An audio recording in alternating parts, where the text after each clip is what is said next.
Hello guys, today we're going to be reading The Secret of the Dragonfly, a story of hope and promises. My favorite memories moving into my beloved tapestry, a grandma. All the times we spent by her pond, it was there we enjoyed talking, laughing, and just being part of the world of trees, bottles, animals, insects, and flowers. During spring, summer, and early fall evenings, we sat in her wicker chairs. We loved listening to clucking frogs, watching lightning bugs dance in the night. Sky-wide fish jump making splashes in the water. So here's the picture. I love the pictures. When I was about 3, I was afraid of the earthworm that crawled out of the wet soil near the pond. After a summer's rain, one day, Grandma carefully picked up an earthworm and held it in the palm of her hand. I ran away from Grandma and the earthworm, wrapping my arms around my favorite maple tree. Grandma patiently explained that earthworms were our friends. They put the air in the soil, helping our plants and trees to breathe. She said earthworms will never bite me nor hurt me in any way. By the end of the morning, I asked Grandma to put the earthworm in my hand. I was never afraid again. So here's the grandma and here's the kid. Here's the grandma, here's the kid. When I was 8, Grandma handed me another earthworm. With laughter in her voice, she recalled the day I learned earthworms were our friends. We laughed together about how I cried and ran to my favorite maple tree. Yeah, that was pretty silly though. I wasn't until years later that I learned my grandma was terrified of earthworms. She only held the worm, so I wouldn't grow up being afraid too. So she was afraid. Now she's never afraid. One afternoon when I was about 10, Grandma and I were sitting on her red plaid blanket by her pond, having just finished a peanut butter and jelly sandwich. Pretzel. The pond was full of the nursery lilies pads, goldfish, spades, and frogs. That's bass. It's a type of fish. Oh. Bass and frogs. However, on this factory day, there was something else in the pond. I sat watching a strange creature crawl into one of the large green lily pads. There it lay, motionless with the sun beating down on its beetle-like body. What's that? I asked, pointing it out to Grandma. I wonder what animal it is. Mm-hmm. With a knowing smile, she said, "Keep watching, honey, and you see one of the natural miracles." Slowly, the strange creature sheds its fat body. It's a fat body. Mm-hmm. Leaving a point, strike-like body with a large head, 2 eyes curling most of its head. Each eye looked as if it were made of tiny beads. What if this natural miracle? I asked, making a funny face.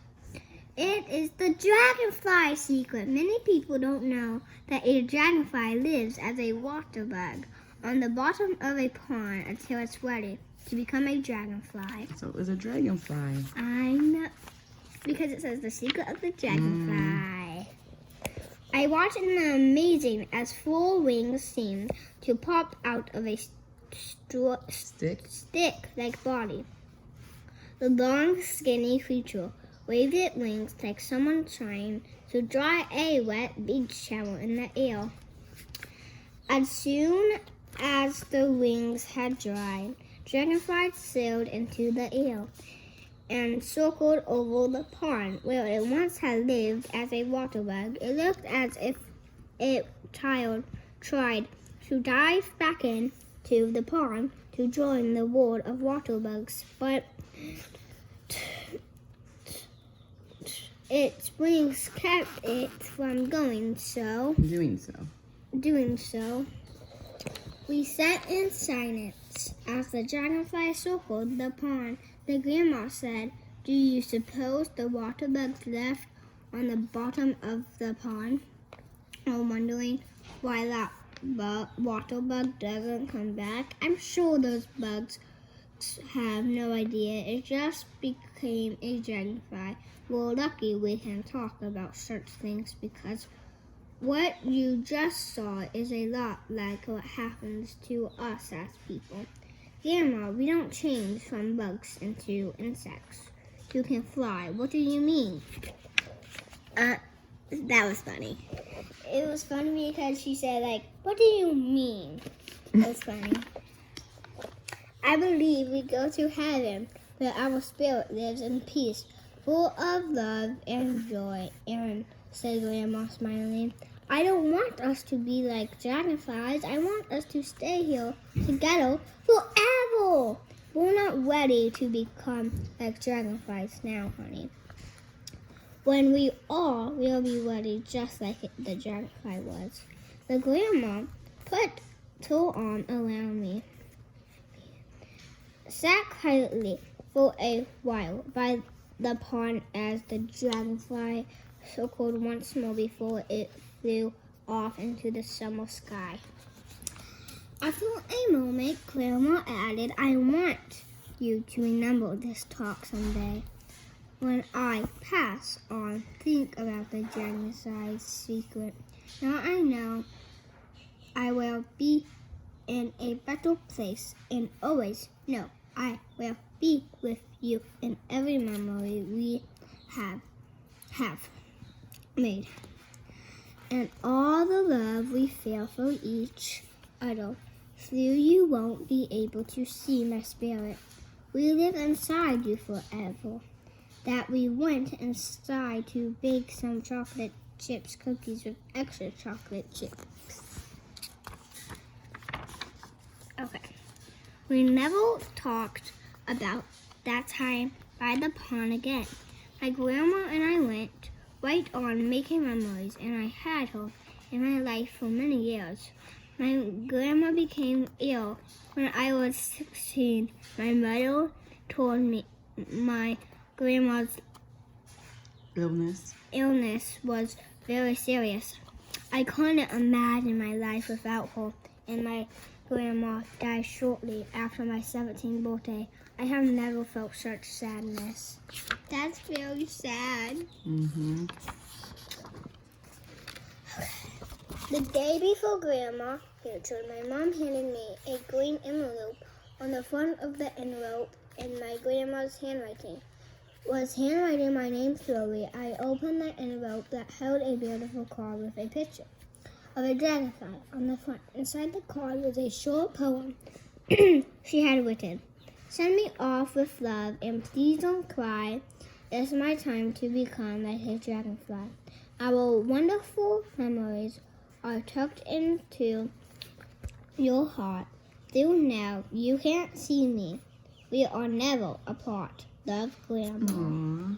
That's very, kind. Mm-hmm.